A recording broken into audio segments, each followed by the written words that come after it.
s'il y en a en avant, c'est ça plein avant, point. Sud Radio, la radio du rugby. Des millions, vous êtes charmante. Vous voyez ce que ça fait déjà 1 million, Armina? Où est l'argent? Où est l'argent? C'est mon peu de noir, rien ici. En fait, j'ai retiré de l'argent. Amis, ouvrez vos cœurs, non n'ayez pas peur, l'argent ne fait pas le bonheur. Shut up and take my money. On va parler de cette élection à la Ligue nationale de rugby, une élection qui arrive à grands pas, c'est le 13 mars, dans moins d'une semaine, et personne n'en parle. C'est vrai que c'est quand même assez particulier. Philippe Spanghero, avant d'attaquer sur le détail de quels sont les candidats, quels sont les programmes, qui soutient qui, et quels sont les grands enjeux de cette élection, c'est vrai que déjà sur l'espace médiatique, personne n'en parle, Philippe. Je suis, on en discutait cette semaine tous les deux, je suis assez surpris, moi. C'est vrai que c'est assez surprenant de voir finalement que médiatiquement ça a si peu d'écho, parce que c'est toujours un enjeu très important. On en parlait avant avec l'exemple de l'Afrique du Sud, mais on a un modèle unique au monde dans lequel il faut une forte cohabitation et quelque part une vision partagée entre la Ligue et la fédération. Ça, c'est l'enjeu principal, un des enjeux principaux, parce qu'il y a aussi bien sûr la pérennité du modèle économique et la vision moyen-long terme de cette Ligue nationale de rugby et de ce rugby professionnel. Et donc, c'est un enjeu fort pour le rugby français. C'est vrai que médiatiquement, ça n'a que peu d'écho. Alors justement, on va parler un petit peu d'abord de celui qui se présente à sa propre réélection, puisque bien il y a René Bouscatel qui veut poursuivre un prochain mandat. Quel bilan on peut faire du mandat de René Bouscatel, Philippe Spanghero? Objectivement, on peut faire un bon bilan, puisque les enjeux majeurs que René Bouscatel a eu à mener, les discussions majeures qu'il a eu à piloter durant son mandat, elles ont été plutôt réussies. On l'a dit, on a renforcé encore davantage les relations avec le diffuseur Canal+, avec une augmentation quand même significative des droits télé de l'ordre de 17%. La Pro D2 se structure encore davantage et devient un championnat professionnel extrêmement vertueux, que ce soit d'un point de vue sportif ou économique. On a renforcé les affluences dans les stades. Donc, d'un point de vue économique, la Ligue nationale de rugby se porte bien.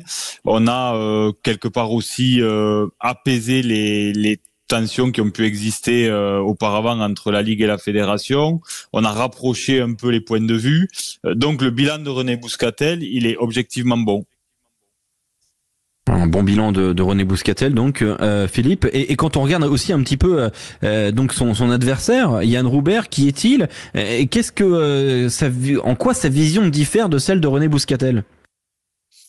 Alors c'est assez difficile à dire, vraiment. Les différences de programme, c'est pas franc en termes de vision. Il n'y a pas deux visions opposées complètement. Il y a quelques petites divergences. Donc pour revenir à Yann Roubert, c'est un personnage quand même qui est bien identifié maintenant dans le paysage du rugby français. Ça fait longtemps qu'il siège dans les instances de la Ligue, les instances décisionnelles. Et puis surtout, peut-être que pour la première fois, on a un candidat qui est vraiment pas clivant, c'est-à-dire qui est capable de rassembler des gens des deux camps qui ont a priori des visions si ce n'est opposées, mais pas complètement identiques. Et donc, c'est vrai que Yann Roubert est une personnalité discrète, mais qui a émergé à la demande d'autres présidents. Il n'était pas, lui, animé foncièrement par l'envie d'y aller. Il est encore jeune, mais il commence à avoir une grande expérience en tant que président du Loup. Et il a été poussé par des présidents historiques du rugby français qui croient beaucoup en lui, qui croit en sa vision, et donc il a décidé assez tardivement de se présenter face à René Bouscatel il y a quelques mois seulement.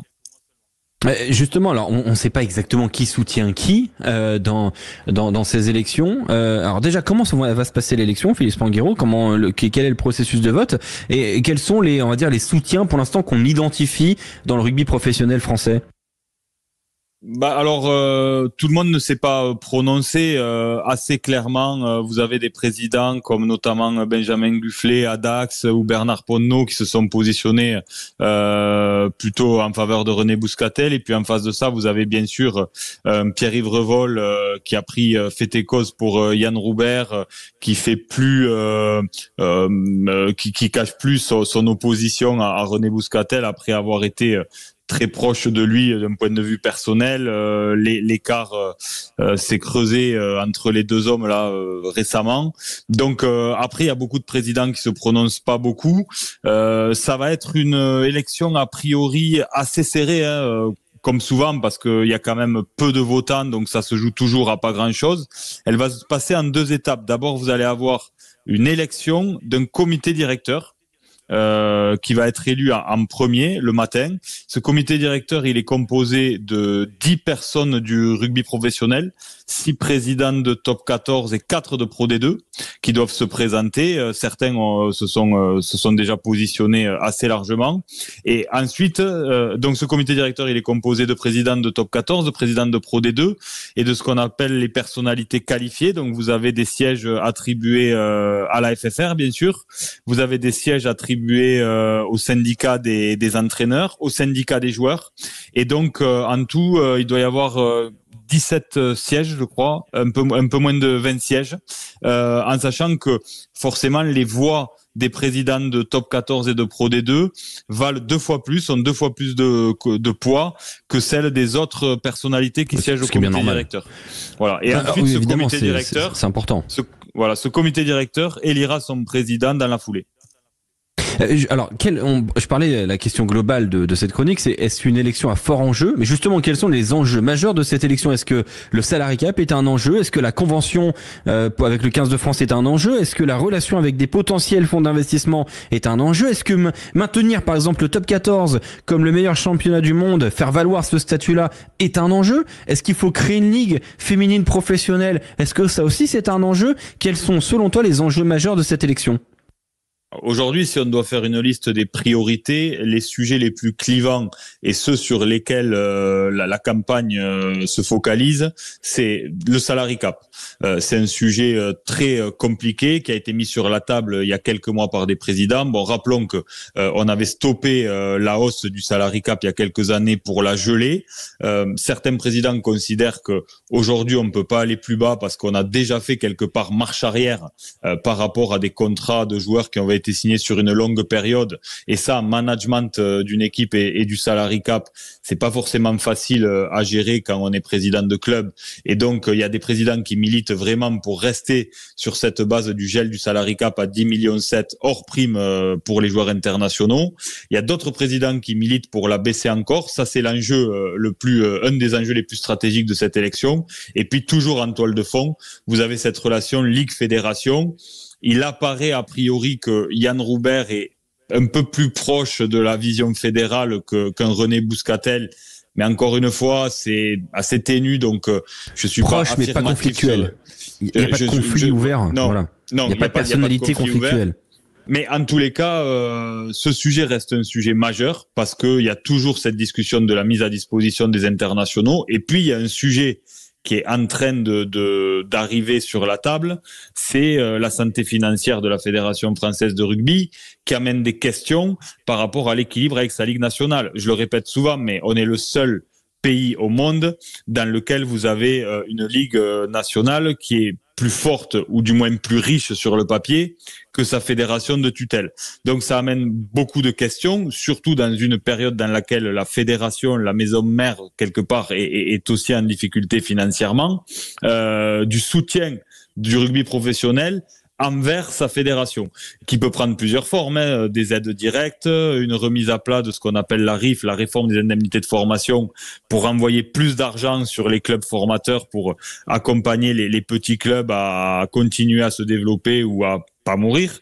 Donc il y a des enjeux quand même très forts parce que quelque part la fédération a un rôle qui est pas neutre dans le pouvoir de décision finale du président parce qu'ils ont 3 sièges à ce comité directeur et même si leur voix pèse moins lourd que celle des présidents et des représentants du rugby professionnel, elle a quand même un pouvoir d'influence qui est important. Donc voilà aujourd'hui les grands enjeux. Et puis si on regarde à un peu plus moyen-long terme, à très court terme, le rugby français n'est pas menacé dans son économie, dans la dimension qu'elle a prise en tant que meilleur championnat du monde, autoproclamé, mais dans les faits c'est quand même le cas, parce que dans ce qu'on génère en termes d'économie, dans ce qu'on est capable de proposer proposé, c'est le rugby au monde qui paraît le plus fort.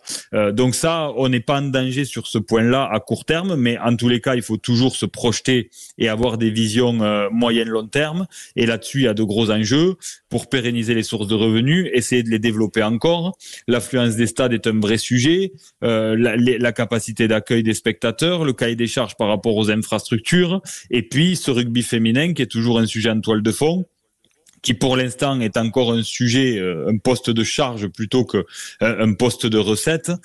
Et dans les sujets aussi, il y a la façon de traiter la Pro D2 par rapport aux règles mises en place à destination de la Pro D2. C'est un vrai sujet puisque il y a ce sujet d'accession directe pour le premier de la phase régulière qui avait été testé il y a quelques années et qui revient sur la table, qui est poussé par plusieurs présidents influents de Pro D2. Donc il faut voir quelle est la position des candidats Bouscatel et Roubert sur le sujet. Donc voilà, vous avez beaucoup de sujets. Un des sujets qui cristallisait un peu les discussions, c'était la position de Yann Roubert qui est délicate parce que Yann Roubert aujourd'hui est associé au groupe GL Events, qui est le groupe qui a définitivement été choisi comme l'exploitant du Stade de France, puisque vous le savez, ils avaient été choisis dans un premier temps, et puis ensuite le consortium historique Bouygues-Vinci avait fait un recours devant le tribunal qui a été rejeté, donc c'est définitivement GL Events qui est choisi pour être l'acteur en gestion, en charge du Stade de France. Forcément, il y a du lien avec la fédération et la Ligue nationale de rugby qui jouent dans ce stade. Donc Yann Roubert avait dit qu'en cas d'élection, il allait quitter son poste chez GL Events, mais il allait demander à être salarié, président salarié de la Ligue nationale de rugby, ce qui était quand même un grand chamboulement. Ça avait crispé beaucoup de présidents. Il a fait marche arrière en disant qu'il n'en faisait pas un casus belli et qu'il était éventuellement prêt à être président non salarié. Mais ça a eu le mérite quand même de mettre la discussion sur la table parce que vous avez aujourd'hui les grandes ligues nationales qui ont, dans la plupart des cas, des présidents salariés. Moi, ça me choque pas quand vous avez un représentant qui œuvre à la gestion d'un centre de profit de presque 200 millions par an, qui soit salarié quelque part, dans une certaine mesure, sans rentrer dans les dérives de ce qu'on a vu au foot et qui explique une partie des problèmes du football français aujourd'hui, la course à l'argent, aux primes sur la négo des droits télé, etc. Donc il faut rester raisonnable, mais Yann Roubert, par sa position, a mis ce sujet-là aussi sur la table.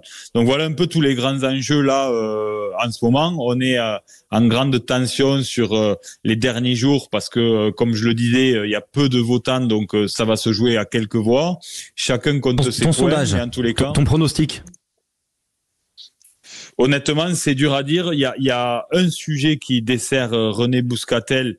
J'ai envie de dire malheureusement parce que il le subit, mais il y a quand même en ce moment un sujet autour de crispation autour de la place prise par le Stade Toulousain d'un point de vue sportif et dans les instances, parce qu'on associe énormément René Bouscatel et Didier Lacroix, qui se sont forcément beaucoup côtoyés, qui sont proches. Didier Lacroix est un membre influent du comité directeur de la Ligue nationale de rugby. Et donc, il y a quand même une vision de certains présidents du rugby professionnel qui est de dire que voilà, il y a ce duo quelque part qui pilote le rugby français et que quelque part le Stade Toulousain a la même mise sur le rugby professionnel. Ça, c'est quand même un discours qu'on entend en toile de fond depuis plusieurs mois, et avec l'affaire Jaminet dans laquelle est impliqué le Stade Toulousain, ça dessert quand même pour moi un peu René Bouscatel, ça le fragilise un peu dans sa position. Voilà. Donc c'est le timing, est-ce qu'il est innocent ou pas de la sortie de l'affaire Jaminet, on peut se poser la question, mais en tous les cas, il dessert un peu René Bouscatel. Donc dans la dynamique aujourd'hui, il y a une petite tendance pour moi favorable à Yann Roubert. Merci beaucoup Philippe Spanghero. Cette chronique, vous la retrouvez évidemment sur la chaîne YouTube de Sud Radio. Vous êtes 1 million d'abonnés désormais, 1 million d'abonnés. Puis les meilleurs extraits évidemment sur les réseaux sociaux de Sud Radio Rugby, sur Twitter et sur Instagram. Et puis dans un instant, on va suivre ce championnat, prendre beaucoup de plaisir devant ce magnifique championnat que tu nommes si bien, Philippe Spanghero.